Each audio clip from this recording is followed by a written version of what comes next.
देखिए, सामान्यतः किसी व्यक्ति की दो शादी की नौबत आए, ये अच्छा नहीं समझा जाता। हालांकि दुर्घटना की वजह से ऐसा हो तो बात दूसरी है, लेकिन सामान्यतः दो शादियां होना अच्छी बात नहीं मानी जाती। आखिर किसी व्यक्ति की कुंडली में दो विवाह के या बहुविवाह के योग कब बनते हैं और इससे बचने के लिए क्या उपाय करना चाहिए? देखिए, महिलाओं की कुंडली में बृहस्पति का खराब होना ऐसे योग बना देता है, और पुरुषों के लिए ये काम करता है शुक्र। शनि, राहु या मंगल का प्रभाव विवाह पर हो तो भी दो शादी के योग बन जाते हैं। विवाह स्थान का या उसके स्वामी का एकादश भाव से संबंध बने तो ये बहुविवाह का एक बड़ा कारण जीवन में बनता है। आम तौर पर अगर कुंडली सही न मिलाई गई हो तो ऐसा ज्यादातर होता है कि पहली शादी टूटती है और दूसरी शादी होने की नौबत आ जाती है। तो मान लिया आपकी कुंडली में दो विवाह के योग हैं, तो क्या उपाय करें इसको रोकने के लिए? ऐसी दशा में पति पत्नी को नियमित रूप से शिव जी की उपासना करनी चाहिए। साथ ही साथ हर सोमवार को सफेद वस्तुओं का दान भी करना चाहिए। या तो अपने बेडरूम में सफेद फूल लगाएंगे या सफेद फूलों के चित्र लगाएंगे।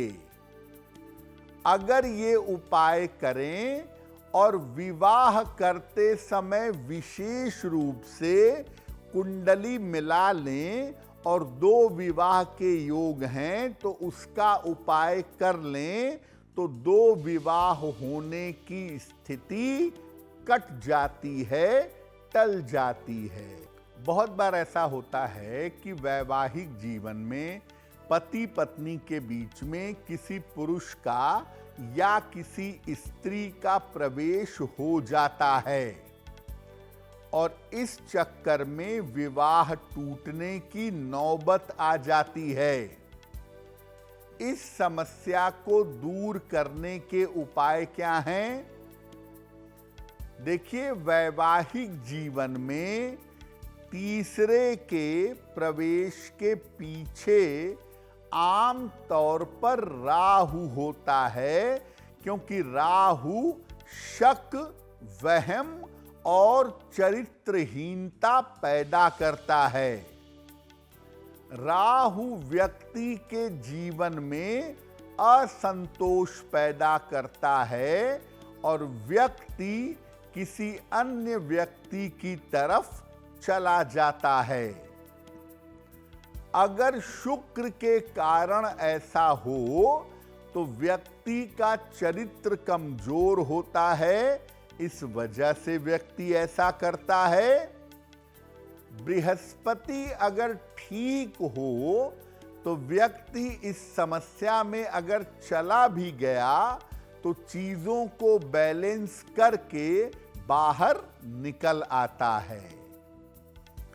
तो मुख्यतः आप ये समझिए कि राहु जो है वो सामान्यतः पति या पत्नी के एक्स्ट्रा मैरिटल अफेयर का कारण बनता है और विवाह में किसी स्त्री या पुरुष का प्रवेश होता है, विवाह टूटने की नौबत आ जाती है। क्या उपाय करना चाहिए? अगर आपके पति ऐसा कर रहे हैं, उनके जीवन में कोई महिला है तो पत्नी उपाय करेगी, और पत्नी ऐसा कर रही है, उसके जीवन में कोई पुरुष है तो पति उपाय करेंगे। ऐसी दशा में नियमित रूप से मधुराष्टक का पाठ करना चाहिए। हर शनिवार को पीपल के नीचे सरसों के तेल का दीपक जलाना चाहिए।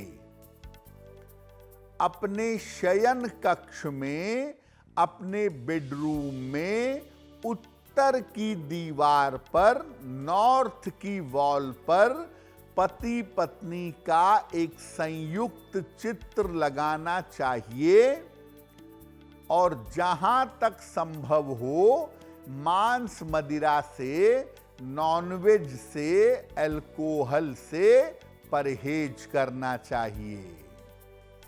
तो अगर ये उपाय किए जाएं तो एक्स्ट्रा मैरिटल रिलेशन की नौबत नहीं आती, पति पत्नी का जीवन ठीक तरीके से चलता रहता है। देखिए, अगर किसी महिला के पति का देहांत पहले होता है तो उसकी कुंडली में वैधव्य योग होगा, और अगर किसी की पत्नी का पहले देहांत होता है तो उस पुरुष की कुंडली में विधुर योग होगा। ये आता कहां से है? महिला की कुंडली में अगर बृहस्पति खराब हुआ तो वो इसके लिए सबसे बड़ा जिम्मेदार है। पुरुष की कुंडली में शुक्र ये काम कर देता है। किसी महिला का जो कुंडली का अष्टम भाव है वो उसका मांगल्य है। महिला की कुंडली का अष्टम, द्वितीय, ये दो भाव बड़े इंपॉर्टेंट हैं। और अगर किसी महिला की कुंडली में दूसरे आठवें मंगल बैठ जाए, सूर्य बैठ जाए, शनि बैठ जाए, केतु बैठ जाए, तो वैधव्य योग जैसी संभावना बन सकती है। अगर बिना कुंडली मिलाए शादी कर दी गई तो लग्न और अष्टम भाव में, खासतौर से महिला की कुंडली में पाप ग्रहों का होना उसके पति के लिए खतरनाक है। ये जो वैधव्य योग है या विधुर योग है, इसमें मंगल और राहु की सबसे बड़ी भूमिका देखी जाती है।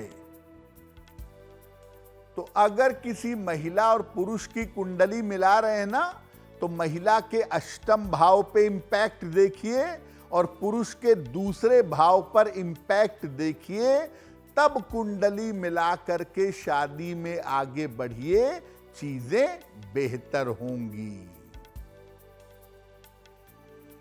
क्या उपाय करना चाहिए? ऐसा योग अगर है तो कुंडली मिलान पर बहुत ध्यान दीजिए।